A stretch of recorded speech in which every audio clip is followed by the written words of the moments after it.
smile aesthetic, branding, marketing, entrepreneurship. Greetings and welcome back to the Kiss My Aesthetic podcast. We have another repeat guest today and member of Team MKWCC, Josefina. Welcome back to the podcast. Hi. Hey, everyone. Good to be here. Yay. We're so happy to have you. Obviously, you are our resident video guru on all things brand video. And we have such great stories of how you even found your way to MKW Creative Co, which we talked about before. But I really want to spend today talking about like best practices for brand video, because as we work with more brands, we notice that video and video content creation is a lot more complicated than people think. So that's going to be the goal of today's whole episode. What else did we want to talk about? Well, I work from home and I'm a mom, so I think that'd be interesting to talk about too. Absolutely. Talk about how we juggle about that. I would also like to give people some tips when they record, Absolutely. especially when they're going to send it to someone else. It's not the same when you do it yourself, but when someone else does it. And whatever else you think it's going to be important and enriching for our audience. Absolutely. Let's start first with an easy one, which is just all the tools that we use for video content creation. So what we do with our team is a little bit different because we're not always the ones capturing the content, but we're editing a lot of the content. Can you describe the difference between like a videographer and a video editor for people that don't know? Ooh, okay, that's a good one. So what I do as a video editor, I take whatever the videographer would do. So the videographer is the person that's going to go outside and going to capture all these moments. I love how some people have their videographer like following them, for example. So I will take that and I would make magic out of it and create something. And what I do is like I pick the best parts. I edit any audio that's wrong or some words like filler words that I want to remove. And then the video like turns out amazing after we edit it with a million tools. A million tools. Let's talk about what all of those favorite tools are, because there's a bunch. And I think even in you starting to work with me, your tools have changed, right? What were you using before you came on the team, and what do you use now? Yeah. So before coming to the team, I was married to Adobe.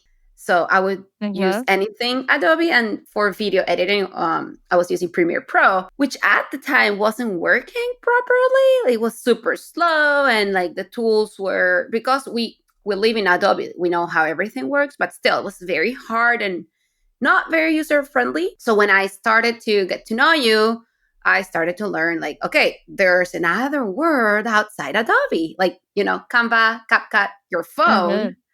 I also learned that you do not need the latest camera or you don't need a camera, like a video camera. Like you can do everything on your phone, which is amazing. So right now, if I have to use Premiere Pro, it's because I have to do something very specific, like something that the other tools won't do, which right now it's very unlikely. So I use Canva, CapCut.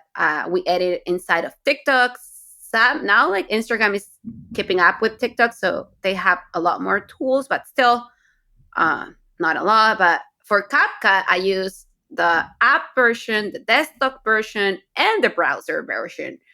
And it's crazy how for one video, I jump from one app to another one and like send it to my phone, send it back to the computer, send it back to my phone, cut it, crop it here, up, down. Sometimes I use 3 different tools for just one 30-second clip, but I think that's what makes it perfect. Absolutely. Let's talk about that workflow. You kind of were starting to say how you take all the clips and then you're bringing it in and you're kind of culling it down and then moving it from application to application. When we get content from a client, how do you approach what the video content should be? So, I mean, before seeing what we have, I check what's the content piece, like what are we going to work with. I love doing examples, so I'll just go ahead with an example.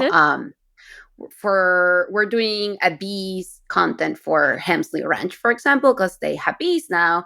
And they just sent us clip that someone recorded on site and some images. So I check first, like, okay, what's the content about? Like bees. And if the video, it's because like it's something that was filmed on site and very quickly, like sometimes the video is not going to be complete. So I try to think, okay, let's try to find a captivating audio that's going to match with it. Maybe some bees buzzing around, something that's going to make it fun. And lastly, like once I get my video, I try to crop it, and sometimes I'm going to mix and match. So maybe I'll just like crop it and put the beginning at the end and the end at the beginning to make it more interesting. Or if it's too short, for example, I'll just go ahead and source some stock video or stock imagery. I like to, let's say I find a stock video I like, but I don't like because it looks too stocky. I'll just like try to find a piece of it, crop it, like maximize it, like use a macro part of it so it's not looking so much like stock, but it's going to match your brand. So that's kind of the process when it comes to a video. But I would say there's different processes too, because it's not the same process for a video like this than when we're editing podcast videos. Talk to us about podcast videos. Yeah, so those are very fun, actually. One thing they really like is that I have to actually listen to the whole podcast, and you end up learning so much stuff, like when you're listening, no? So I listen to all of it, and while I'm listening, I'm typing what things like got my attention, and I always try to write, I don't know, like minute 22 till minute 24. And here's a secret, but I mean, it's a tool that's about to die, so it's not going to be much of like help for anyone. But I've been using it's called Project Blink. It's a beta. It's a beta thing that Adobe did, and they asked me if I wanted to try it. I'm like, yeah, I want to try it. They're finishing it June 30th, which is like next week, but that's fine. I'll find an alternative. So what I usually do is I put my 2 minute of clip for the podcast that I picked, put it on Project Blink, and it's going to give me all the transcript together with the video, and whatever I delete or edit or move around, it's just going to fix the video by itself. So I've been really loving that tool, and I'm pretty sure they're going to add it to Premiere Pro. I don't think they're going to get rid of it completely. I just need to do my homework and figure out what other tool is going to replace it, which is fine. We'll find it. But I was very comfortable doing that. And I love it because I can see how long the clip is. And I usually, for the podcast, I try to stay between 30 and 45 seconds. Yeah, they need to be short, engaging, fast. And after that, I'm going to go ahead and try to pick some fun GIF, extra audio, like, audio that's going to make it fun. And the last thing I do is I add the caption, which also they need to be on brand, big in the middle of the screen, etc. Yeah, the podcast clips have been really fun because I think that it gives us an opportunity to get really long form content from the creator. And that's the stuff that I feel like busy entrepreneurs struggle with the most. I just recorded an episode about branding a podcast and why I think more influencers should have podcasts, because your audience wants that content from you and they want long form content on the first hand. And then on the other hand, you can take that and create so many new pieces of content from one effort. So an interview like this, for example, we could have me saying this exact clip. We could also take the audio out and put it to different visuals. We could also put a headshot and the sound waves and have just the captions on screen. Like, there's so many ways to multiply that content that I think it creates it's just more source material to play with, right? Like more ingredients in your kitchen. What do you like editing about podcasts? Like, what's your favorite part of the podcast content specifically that you like turning into videos? Okay, so whenever I'm doing this, I'm always laughing at myself, listening to the audio and trying to find a GIF, a sticker that it matches. I have so much fun, and I'm just hoping people is laughing at the same stuff that I laugh. So I'm not from the US, but I know about the culture here. So sometimes I think maybe I'm laughing to this because of my culture, but maybe not. Funny. So funny. I know, but I'm just hoping people is laughing at the same stuff that I'm laughing. So, and I try to keep, like, let's say for your podcast, I try to source the same kind of guests. So like it's always gonna be from the same movie or from the same people, the same actor, like, I have so much fun doing that. But also I think it has a lot of value when I'm listening and I'm learning. And you saying like a lot of creators should do more podcasts, I totally agree. But to that, they need to add this value that you add, which is like we're teaching, like you're teaching people to do stuff and kind of like imitate like what you do, because it's a recipe that works. And why not share it with everyone? So I think that's super valuable when we're doing podcasts. Yeah, I think that the podcast just lets people know you on a deeper level, right? You can have a more in-depth conversation. You can learn something. I'm a big podcast listener myself, so I listen to a podcast literally every day when I'm walking my dog or cleaning my kitchen or cooking dinner. And it's such a great way to kind of learn by osmosis of just having that stuff in your head. But then I think when it goes to video also, like we know that obviously TikTok is mostly video based. We've got Reels, you've got YouTube Shorts, Pinterest video. I mean, there's every single platform wants to see you make short form video content. And this is the best way to get your time back, in my opinion, because you can make so many things from it. And then you're not reliant on sending someone out on assignment to go film something, right? Obviously, all that stuff helps, but having the people talking, that's like the real good stuff that you can't replicate. Like you can't be in somebody else's brain. So having them talk about their experience or talk about what they know just makes the most sense ever to me. But I also think it motivates you to try new things, Absolutely. Let's say like your last podcast, you're talking about how to create a podcast, brand a podcast. And I think that's going to be a big motivator for people to do one. Even though you're teaching them how to do it, like it's not going to be the same. It's not going to be the same content. They're going to be talking about something completely different, but like they'll learn it from you in the end. Yeah, and I think that there's something about the podcast like existing on social media that just feels like rich. Like there's more content, there's more to be had, right? It's like getting a preview. It's like seeing a trailer of a movie. You're getting just a small snippet. We're not posting the whole podcast onto social. We put them on YouTube, but we're not posting like the entire episode onto Instagram, for example, but we're just pulling out those like good nuggets, the good little things that you can learn something that hopefully would entice you to go find more, right? How do you play that up in your editing style? Like what different things? You mentioned GIFs, you mentioned captions, but in your actual editing of the videos, how do you make it so that people continue to pay attention? Yeah, that's very hard. I think that relates to whatever you went through life. Because what I notice is when I'm listening to the podcasts, like things that resonate with me are based on my experience and like on my life experiences.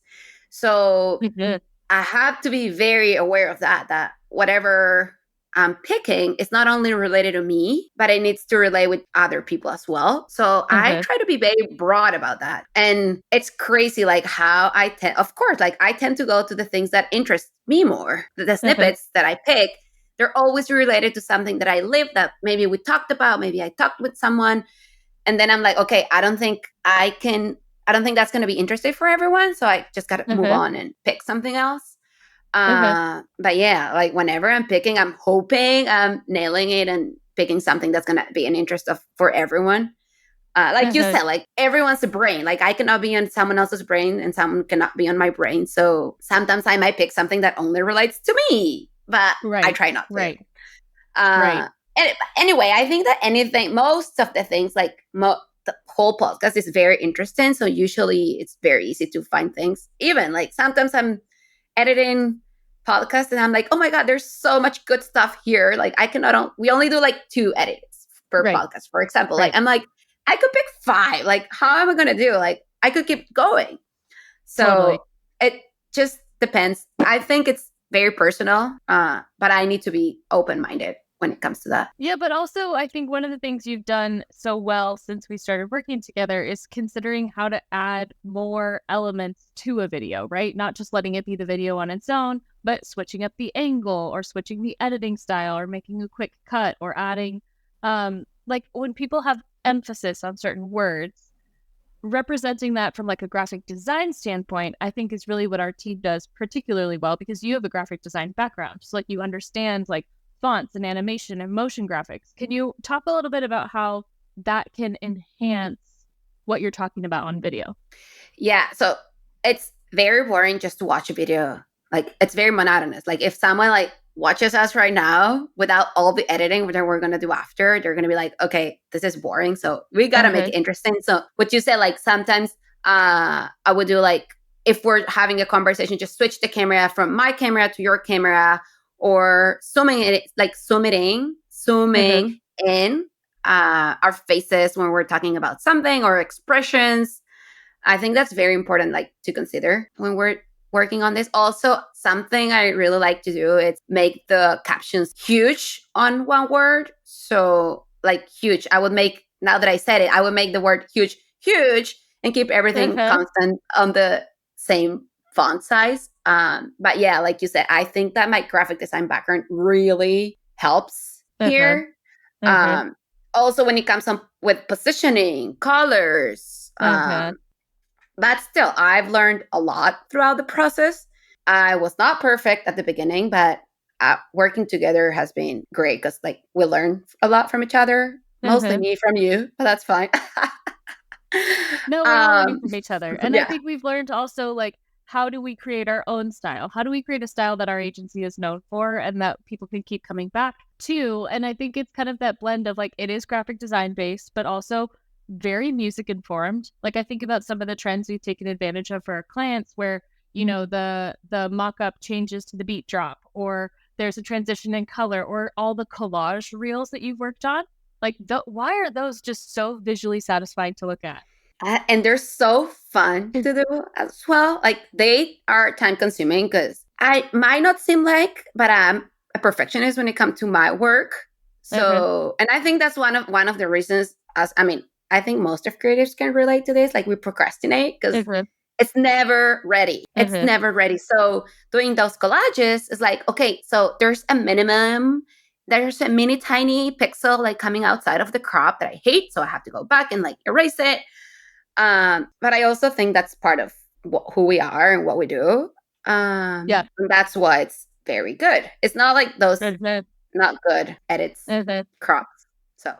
I think it's also about seeing the big picture vision of the brand, right? Like you and I have worked long enough with some of these brands to really understand like who they're trying to target, how they're targeting them, what the visual style should be, what the kind of soundtrack is.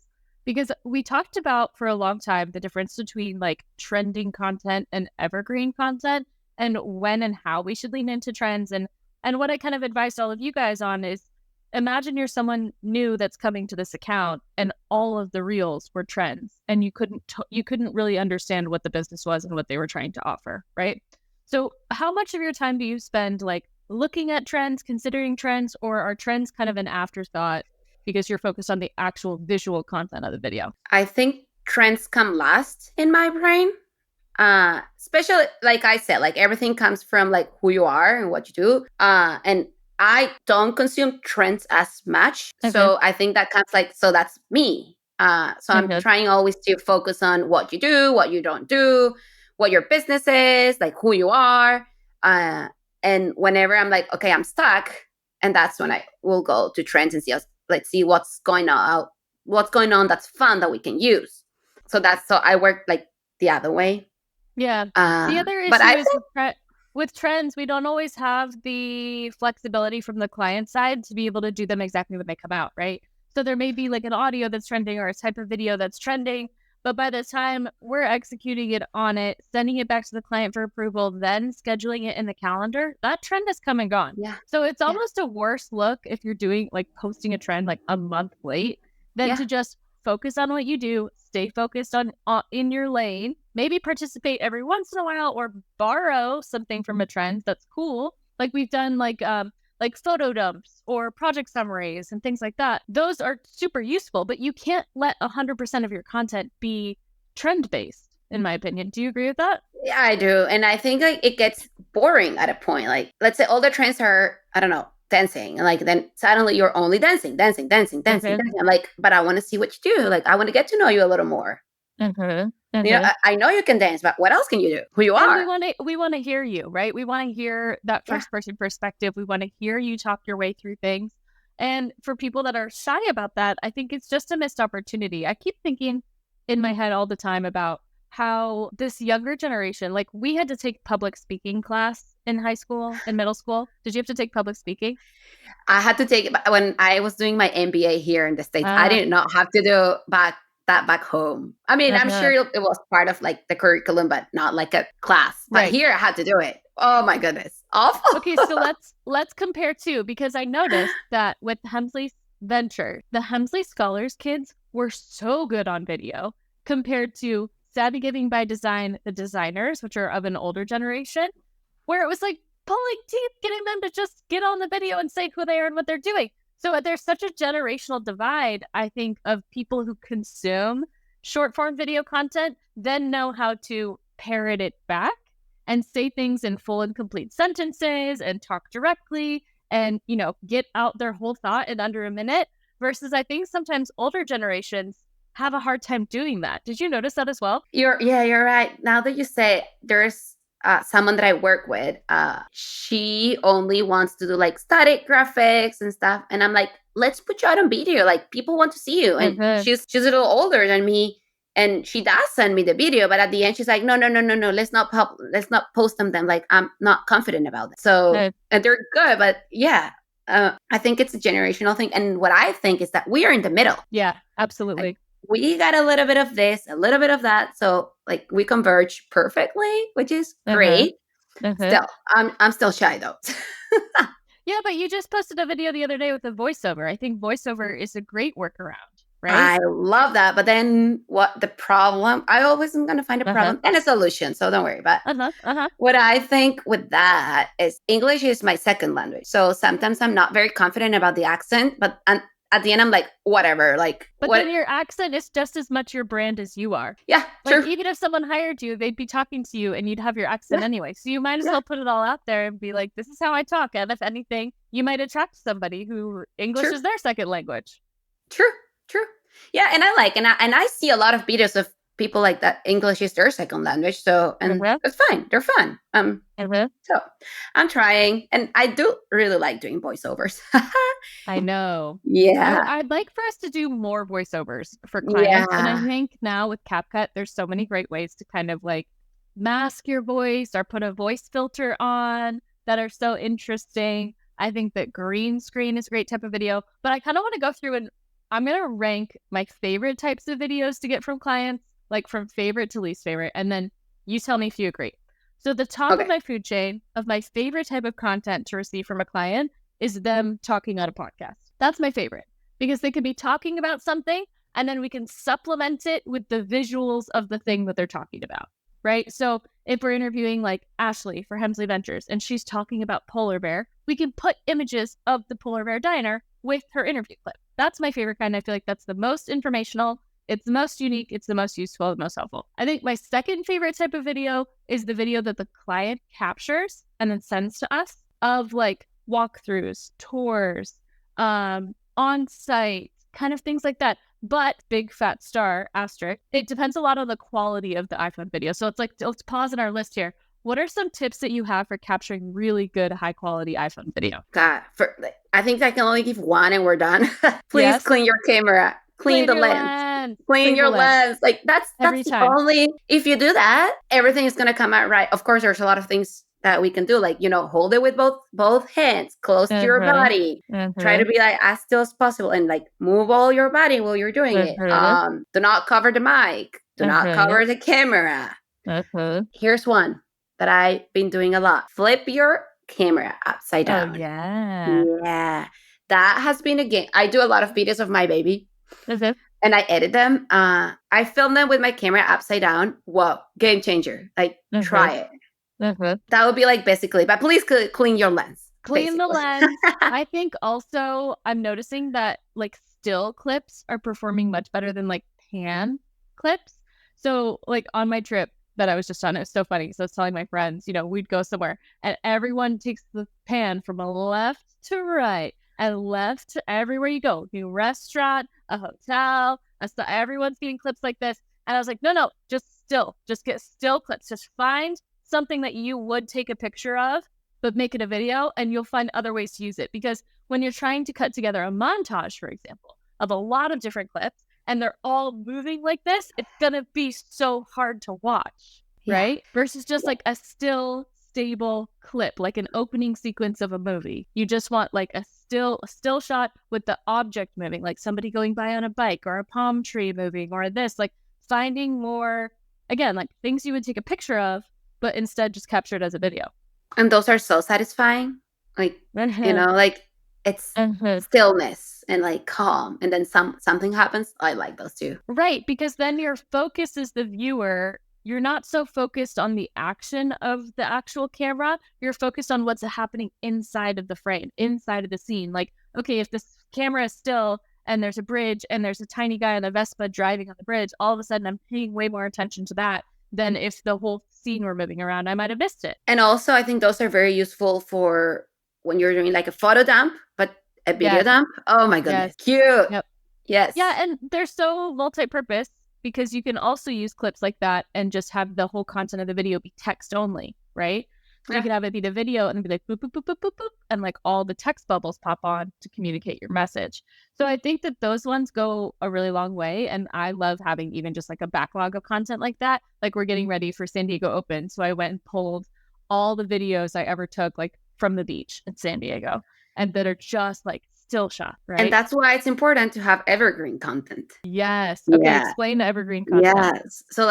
So content that you like this is the perfect example. You filmed something into 2022 from the tennis tournament, but you can still use it 2023 because there's no, I don't know, like there's no signs from last year. There's no, I don't know, like there's not a sign that says 2022, you know, like you can use it 2022, 2023, 2024. So that's kind of like evergreen, something that you can use anytime at a point of the year. Like, for example, we have a lot of pictures from the ranch where it's snow.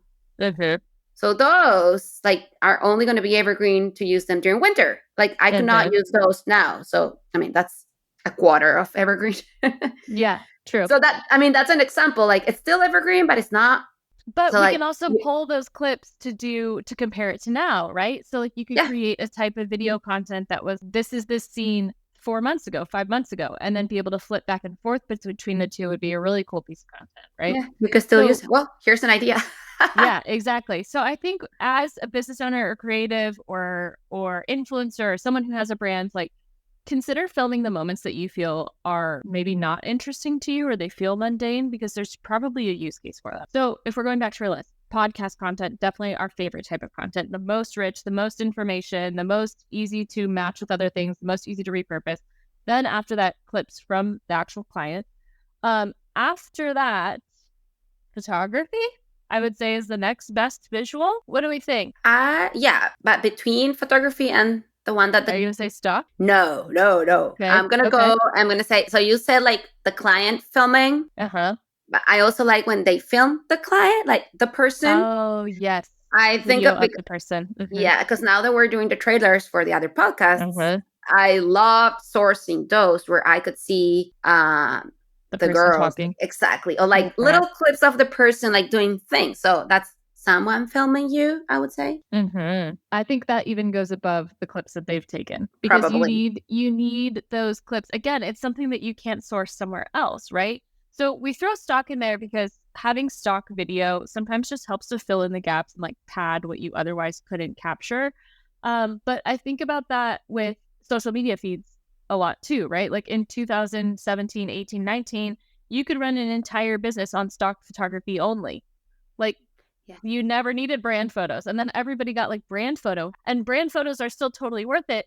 But you know, it's the best spend of your money is paying for a brand video. Like I think that the clips that we were able to get out of the retreat, like I can use those for infinity. But also like when you're paying for video, you're going to get photos. Like even if you want it or not, because you're going to be there with your phone taking photos, or you can ask someone to take photos of you. So yeah. And I think that's now, but that's the future. Like right now we're still using both. But video, it's coming stronger and stronger and stronger and stronger. Totally. I'm surprised that people still even do photo shoots without video. Like, imagine all these photos from Rock Hill Cheese. We also had a video for every single scene, even if it were just someone like placing the cheese knife onto the cheese board. But it was a That video, was so useful for me.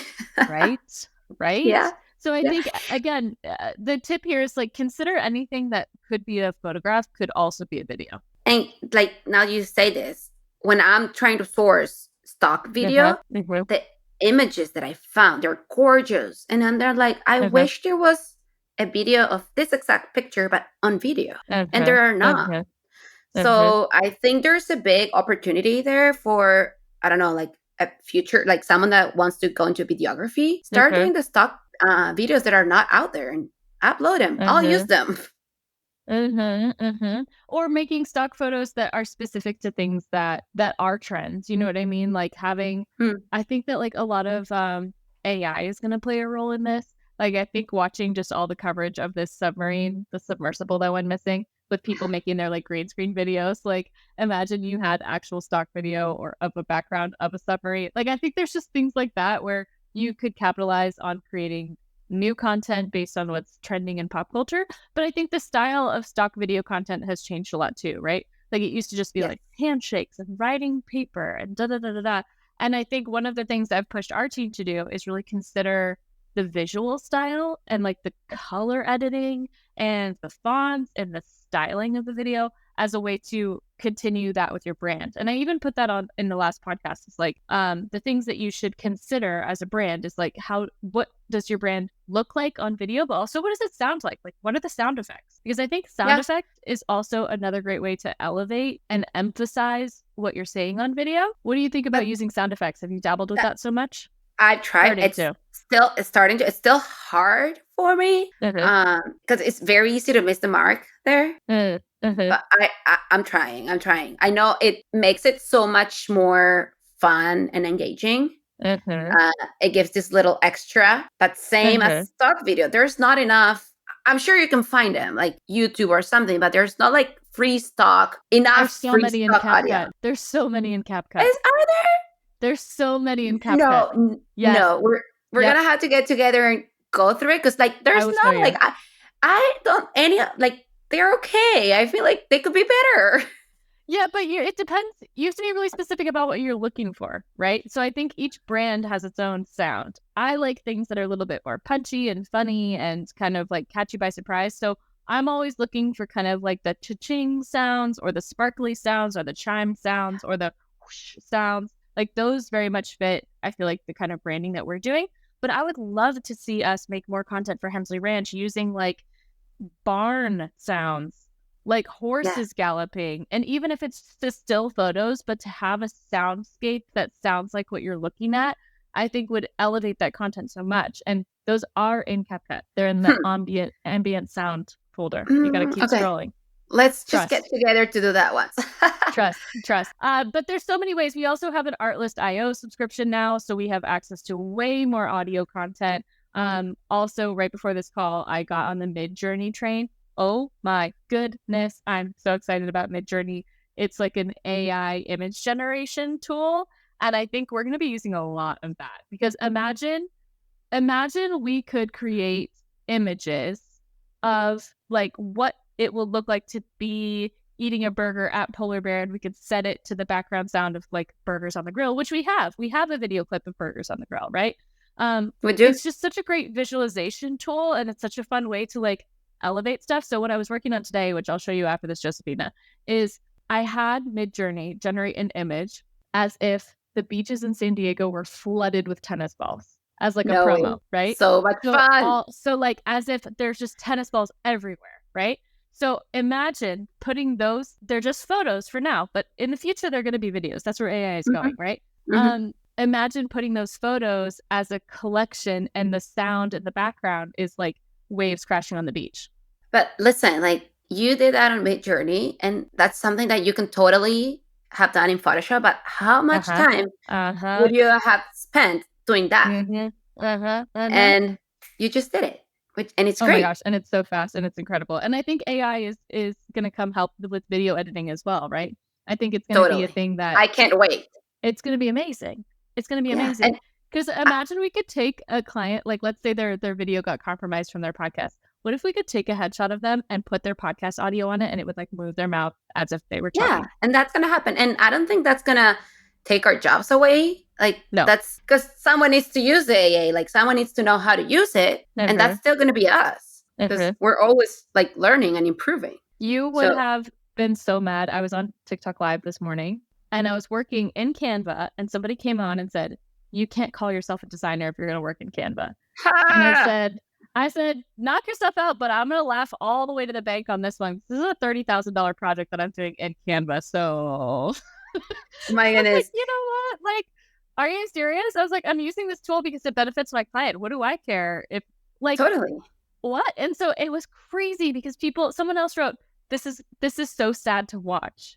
As in like watching someone design on Canva was so sad because you're not a real designer. And I was like, excuse?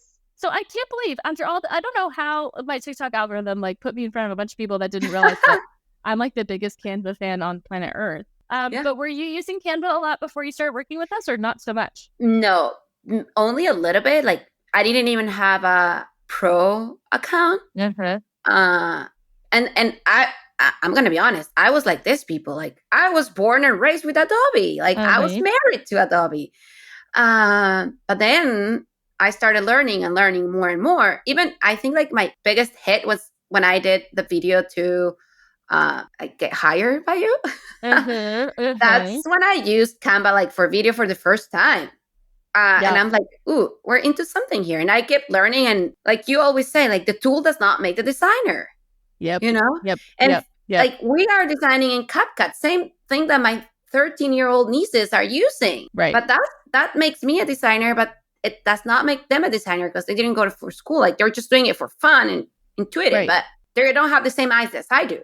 But also, if you're intuitive about it, you'll start to realize that a lot of these tools function similarly, right? Like once you get your way around CapCut, you'll start to be faster and faster at it. And once you find your way around Canva, you'll start to get faster and faster at it, to the point where my mom was making her own videos on Canva of a video mood board for a client project. And I was explaining to her, I said, you want to keep the clips about this long and and like look for textures and make sure that your color palette is on point, because if you have too many different colors, it's going to be really chaotic to watch. And was kind of like coaching her through it. But there's just a huge library of stuff to work with. Yeah. Same thing. My husband uses Canva eventually. Like sometimes he does use it. And he's like, how do I do this? Like, how do I move the letters? I'm like, so there's your answer. It's not for it's for everybody, but it's not for everybody. So it depends what kind of use you want to do. But, work smarter, not harder. I mean, you're the queen of that with a young baby at home. I know you wanted to talk about work from home stuff. Explain what it's like being a remote video editor and like mom of a newborn. Well, you 1-year-old now, not a newborn anymore. Yeah, it still feels like a newborn. So it's very challenging. I'm not gonna lie. When he was very little, it was very easy because he slept a lot and he just like was on the floor playing next to me. But now as he's growing, he's needier. So we took he's going to daycare now, and I'm very happy with the decision. So I work when he's not home. When he's home, I close my computer, I turn off my phone, and I'm 100% for him. So I think it's great because I make the most of my time when I'm working, and I make the most of my time when I'm with him. But this is for all the working mamas out there. Like you can do it. Like we can do it. It's not hard. You just got to get organized. When he was not in daycare yet, I was working nights. So he would go to bed. I would grab my computer, work at night, or even between naps. So like, if you want, you can do it. Yeah. But you got to love what you do. We got into a good rhythm too, because unlike some of the other members on the team, your deliverables are monthly instead of weekly. And I think that really helps you, because I've noticed sometimes you just get into a groove and you just knock videos out. And you're like, I'm on top of it today. These came together so fast. I had everything I needed. And I would imagine that like having a work schedule that's a little less consistent, that helps a lot. Yeah, that helps a lot. Like being so flexible, it's the way to go. If in my case, as a mom, because if I have everything there and I'm like, okay, Monday, 7:30 a.m. He's out of the door. I'll just stay here until noon that I have to go pick him up. and I'm gonna knock all these videos out. And there are even nights when I'm working and you're responding like to my things, and I am fixing it in that minute, because if I don't do it in that minute, I'm not gonna do it later. So I have to be very thoughtful when I'm working, and I think this also pushed me to be faster and more efficient. And also, with learning, I already know like what changes you're gonna want. I already know like the things I should do, the things I shouldn't do. So as we work more and more, or whenever a new brand comes, for example, a new client, there's going to be a learning curve at the beginning, but after a month, like, okay, they're done. Like, and usually all the videos get approved instantly, because I already know what you want. I already know what you expect. I know what the client expects, and I know what I'm doing. So right. And it works out. I think that the more videos we make, the more, like you said, you know what I'm looking for. So when I say like, oh, let's make a collage video with these photos that just came in from the photographer, like, you know what that means. You know what I mean? Sometimes like, let's make a summary. Let's make a like, and I'll just give you examples of your old work. Be like, remember this one that you did? Do it again. Or then sometimes you're just gonna like throw pictures in there, and you're like not even a word, not even a tag, nothing. And I'm like, does this work? And it works, because I already know, you know? And I love that. I think I really like that. Like, I love that we're independent, kind of, let's say it. Like, we work independently, but together perfectly. And that's a super plus, because I know what you want and you know what I need. So let's just do it. Yeah. Amazing. Well, is there anything else that you want any clients, video clients of ours, to know, or things that they should know about you or about video in general before we sign off? I would love to give out some tips, like when you're recording a podcast, for example. Yes. So a few things to for anyone. No, for anyone. You're the queen. You're the queen of this, so don't worry. Because I'm the one that edits them, and I'm like, oh, why are you doing this? So like, things like don't move around too much. Like, you know, like moving out side to side, and like try not to like accommodate a lot, because it's very hard for me when I'm editing and I want to put captions or things. This is where the tracking tool that I learned from you comes in. It's still not perfect, so let's just stay still when we're talking. Make sure like there's no interference, like with like touching, like you're touching yourself a lot, or like moving your cables, or like fixing your hair all the time. Just try to relax, be still, drink water. What else? Well, this is a hard one. Try not to use a lot of filler words, which I'm sure I did, but it's fine. But do not use filler words. That's hard. You need practice. It takes a lot of practice. It takes a lot of practice, but try not to use those. Like, be conscious about them. I think that helps. And I think that would be it. Those are great tips. Great tips. So that's very podcast specific. What about video in general? Video from other clients? What do you wish, when you open up video clips from clients, you're like, man, I wish they would have just cleaned their lens. I wish they were longer. Clean lens. Longer. Agreed. So, and sometimes it's better if it's longer, and I can just crop it. And if it's not perfect, that's fine. But film the object longer, because it's not the same for me to at least 5 seconds, I would say. I was going to say 15. No. Each part, I was going to say. You know, like you're filming, you're moving, stay, film, stay, or like just go slow. But yeah, 15 is good too. But I would say like 5 seconds each part. Angle. I'm thinking of, angle. But yeah, longer. And still, I know it's hard. Not everyone has a tripod. Just try to breathe, be still. What else could be? Oh, macros. I think that's another good one. Like, you're always filming like from very afar, and you can film from far, but then get close to the object or whatever you're showing us and make a macro of it. I love a 3x zoom on video. It looks so good. It's so like, it just like condenses the frame in a way that's really visually pleasing, especially if it's like water or food or clothing or just like little details like that. Because you can, if I'm going to take a video of this soda can, I don't need the whole can in the video for you to know that it's a soda can, right? Like, you can just zoom in to the top portion or the side or just the shape of it in general, and you're going to know that it's a soda can. So I think people getting creative with their angles and taking their time really help. And I think that's one thing we're missing a lot. I agree. Zoom, you know, like, I don't know, like a burger. I want to see that meat close, that bread, the tomato, I don't know.